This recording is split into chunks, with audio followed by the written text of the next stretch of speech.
আসসালামু আলাইকুম। আমি আজকে রান্না করব দেশি মুরগির পাতলা ঝোল। গ্রামে মায়েরা যেভাবে রান্না করে, খালারা যেভাবে রান্না করে দেশি মুরগির পাতলা ঝোল, ঠিক সেটাই আমি রান্না করব কম উপকরণ দিয়ে। একদম সহজ। নতুন যে সমস্ত রাঁধুনি আছেন তারাও আপনারা বানাইতে পারবেন। সো চলেন শুরু করি। আমি এখানে মুরগির মাংস নিয়েছি। একটা মুরগি ছোট ছোট টুকরা টুকরা করে কেটে নিয়েছি। আপনারা ঠিক এভাবেই কেটে নেবেন। তারপরে একটা কড়াইতে তেল দিয়ে দিবেন 1 কাপ। তেলের ভিতরে দিবেন গরম মশলা, দারচিনি, এলাচ, তেজপাতা। তারপরে দিয়ে দিছি পেঁয়াজ কুচি 1.5 কাপ। এই পেঁয়াজটাকে নরম নরম করে ভাজতে হবে, ঠিক আছে? একদম পুরোপুরি লাল লাল করে ভাজা যাবে না। তারপরে দিয়ে দিছি মরিচের গুঁড়া 1 চামচ। মরিচের গুঁড়াটা আপনারা প্রথমেই দিবেন। তারপরে আমি দিয়ে দিছি আদা বাটা 1 চামচ, রসুন বাটা 1 চামচ। এবার বলি, মরিচের গুঁড়াটা আগে দেওয়ার কারণ হচ্ছে তাহলে মুরগির মাংসর কালারটা অনেক সুন্দর হবে, লাল লাল হবে। আর আদা রসুনগুলা খুব ভালোভাবে তেলে ভেজে নেবেন, কেমন? তারপরে আমি দিয়ে দিচ্ছি হলুদের গুঁড়া 1 চামচ, মরিচের গুঁড়া 1 চামচ, আর জিরার গুঁড়া 1 চামচ। ঠিক আছে? আপনারা এই সবগুলা উপকরণ আর দিয়ে দিচ্ছি স্বাদ মতো লবণ দিয়ে এই সবগুলা উপকরণ একসাথে তেলের ভিতরে একটু সময় ভেজে নেবেন। একটু বেশি সময় না, ভেজে নিয়ে তারপরে এখানে আপনারা গরম পানি দিবেন, কেমন? অবশ্যই খাবারে গরম পানি দিবেন। ঠান্ডা পানি দিলে তরকারি টেস্ট নষ্ট হয়ে যায়, ঠিক আছে? পানি দিয়ে তারপরে পানির ভিতরে খুব ভালোভাবে এটাকে একটু কষায় নেবেন। তারপরে দিবেন হচ্ছে গিয়ান বাদাম বাটা। আপনারা আপনাদের ইচ্ছা অনুযায়ী বাদাম বাটা দিবেন। এটা দিলেও হয়, না দিলেও হয়, অপশনাল। দিতে হবে যে তেমন কিছু না। তারপরে আমি দিয়ে দেবো পানি। এই পানিটা দিয়ে খুব ভালোভাবে মশলাটাকে কষায় নিতে হবে, ঠিক আছে? কষাইতে কষাইতে যখন দেখবেন উপর দিয়ে তেল ভেসে উঠছে, তখন বুঝবেন যে মশলাটা খুব ভালোভাবে কষানো হয়েছে, ঠিক আছে? একটা জিনিস টিপস শিখাই দিলাম আমি।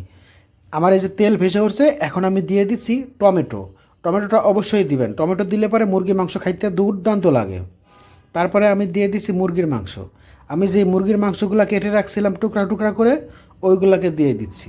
এই মুরগির মাংসটা মশলার ভিতরে দিয়ে মুরগিগুলোকে খুব ভালোভাবে কষায় নিতে হবে, ঠিক আছে? মুরগির থেকে ঢাকনা দিয়ে ঢেকে রেখে দিবেন। ঢেকে রেখে দিয়ে তারপরে আবার উঠাবেন। উঠায় যখন দেখবেন যে পানি বের হয়েছে, ওই পানি দিয়ে কষাবেন। আপনারা দেখতে পাচ্ছেন আমার কিন্তু পানি বের হয়েছিল, আমি ওইটা দিয়েই কিন্তু কষায় নিচ্ছি, ঠিক আছে? আপনারাও ঠিক আমার মতো এভাবেই করবেন, হ্যাঁ? তারপরে যদি গেলে লাগে একটু একটু পানি, তাহলে আবার সেটা দিয়ে দিবেন, সমস্যা নাই। মাংসটা যত কষানো যাবে ততই মুরগির টেস্ট বাড়বে। আমি এখানে 1/2 কাপ পানি দিয়েছি মুরগিটাকে কষানোর জন্য, একটু পানি কম পড়ে গেছিলো সেই জন্য, ঠিক আছে? আপনারা ঠিক আমার মতো এভাবেই করবেন, হ্যাঁ? আহামরি কিছু না, এই মুরগি রান্না করা একদম সহজ। আর খাইতে কিন্তু দুর্দান্ত স্বাদ। হুম, পেটের কোনো সমস্যা হবে না, পেট ঠিক থাকবে, ঠিক আছে? আপনি যত মশলা খাবেন ততই আপনার শরীরের জন্য খারাপ, আর মশলা যত কম খাবেন ততই আপনার শরীরের জন্য ভালো। তারপরে খুব ভালোভাবে কষাই নেবেন, হ্যাঁ? আমার মতো এইভাবে কষাইতে কষাইতে যখন দেখবেন যে তেল বের হয়ে গেছে, তখন ভাববেন যে মুরগিটা খুব ভালোভাবে কষানো হয়েছে। আমি কিন্তু কষাইতে কষাইতেই মুরগিটা সিদ্ধ হয়ে গেছে, হ্যাঁ? এখন যেই পানিটা দিয়ে দিচ্ছি এটা ঝোল। এটা দিয়ে আমি 10 মিনিট পরে নামাই ফেলবো, কেমন? দিয়ে দিছি আমি গরম পানি, পরিমাপ মতো পানি দিয়ে দিছি। তারপরে যখন ভালোভাবে বলক আসছে, তখন আমি 4-5টা কাঁচামরিচ দিয়ে দিছি। কাঁচামরিচ দিলে পরে কী হয়, অনেক সুন্দর ফ্লেভার বের হয়। কাঁচামরিচের ফ্লেভারটা খুব সুন্দর বের হয়। তারপরে চুলাটা কমাই দিবেন, একদম লো হিট করে দিবেন।